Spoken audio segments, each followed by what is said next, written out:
घरच्या घरीच इतका छान मऊ आणि स्पॉन्जी केक जर बनवता येत असेल तर बाजारातून आणायची गरज नाही. आज आपण बनवणार आहोत दक्षिण भारतातील सुप्रसिद्ध असा अय्यंगार रवा केक, जो विना अंड्याचा आणि विना ओव्हनचा आज आपण बनवणार आहोत, तेही एकदम सोप्या पद्धतीने. चला तर मग रेसिपीला सुरुवात करूया. त्यासाठी आपण इथे 1 कप रवा घेतलेला आहे. हा बारीक रवा आहे आणि याला मिक्सरमध्ये बारीक असं दळून घ्यायचं आहे. त्याचं टेक्स्चर थोडंसं रवाळ ठेवायचं आहे. आता हा रवा आपण एका भांड्यात काढणार आहे. त्यानंतर याच्यामध्ये 2 मोठे चमचे म्हणजेच पाव कप आपल्याला मैदा घालायचा आहे. त्याच्यानंतर 3/4 कप पिठी साखर घालायची आहे आणि 1 चमचा बेकिंग पावडर, अर्धा चमचा बेकिंग सोडा घालायचा आहे आणि ही सगळी जिन्नस व्यवस्थित एकत्र करायची आहे आणि बाजूला ठेवायचे आहे. त्यानंतर एका केक टिनला आपण तेल लावून ग्रीस करणार आहे. त्यासोबत याच्यामध्ये बटर पेपर लावणार आहे आणि याला तेलाने परत एकदा ग्रीस करणार आहे. इथे आपला केक टीन रेडी आहे. त्यानंतर ओव्हन प्रीहीट करण्यासाठी जाड बुडाच्या कढईमध्ये थोडंसं मीठ घातलं आहे. ते व्यवस्थित पसरून घेतलं आहे. त्यानंतर अशा प्रकारचं एक स्टँड त्याच्यामध्ये ठेवायचं आहे आणि झाकण ठेवून याला 10 मिनिटे प्रीहीट करायला ठेवायचं आहे. आपलं ओव्हन प्रीहीट होतंय तोपर्यंत आपण वेट मिक्सचर तयार करू. त्यासाठी बाउलमध्ये अर्धा कप दही घेतला आहे. त्यामध्ये 1/4 कप म्हणजेच 2 मोठे चमचे साजूक तूप घालायचं आहे.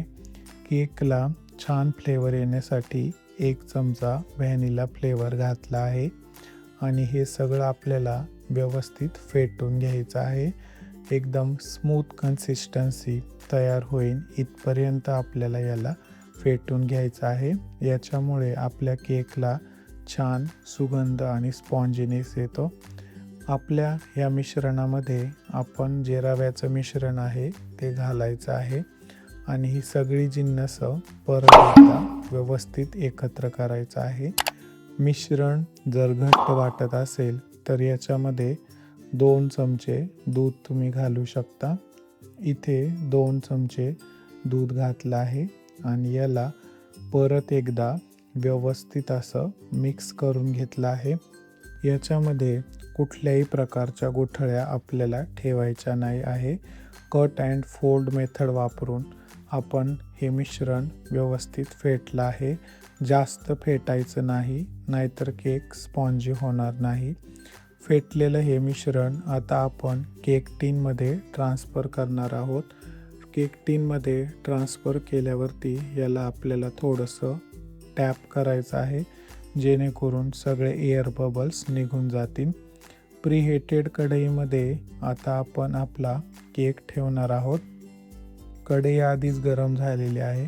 आता हा केक त्यामध्ये ठेवून द्यायचा आहे आणि झाकण लावून याला 40 ते 45 मिनिटे मध्यम आचेवरती बेक करायचा आहे.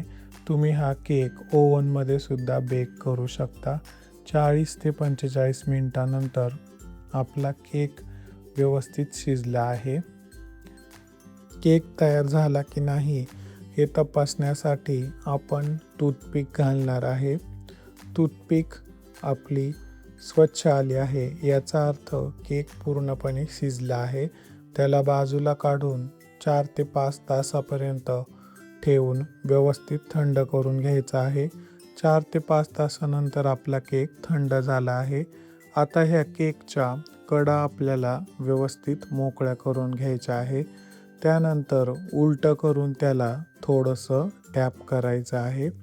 टॅप केल्यामुळं आपला केक आपल्या टीनमधून व्यवस्थित बाहेर निघणार आहे. त्यानंतर त्याच्यावरचा बटर पेपर काढायचा आहे आणि इथे तुम्ही बघू शकता आपला एकदम सॉफ्ट स्पॉन्जी टेक्स्चरचा रवा केक तयार झालेला आहे. आता हा केकला प्रोफेशनल टच देण्यासाठी आपण त्याच्यावरचा जो चौकोनी बफ झालेला भाग आहे तो व्यवस्थित कापून काढणार आहे, जेणेकरून त्याच्या समांतर स्लाइस आपल्याला तयार करता येईल. आपला केक तुम्ही बघू शकता किती स्पॉन्जी झाला आहे. आता ह्या केकच्या आपण व्यवस्थित स्लाइस पाडून घेणार आहे. तुम्हाला हव्या त्या आकारामध्ये तुम्ही याला कापू शकता. आणि इथं आपला बेकरी स्टाईल अय्यंगार रवा केक तयार आहे. हा केक टिफिनमध्ये देण्यासाठी किंवा चहासोबत खाण्यासाठी तुम्ही घरच्या घरी बनवू शकता. हा केक खूपच छान लागतो. हा केकची रेसिपी तुम्ही नक्की ट्राय करा. चॅनलवर नवीन असाल तर चॅनलला लाईक, शेअर, सबस्क्राईब करा.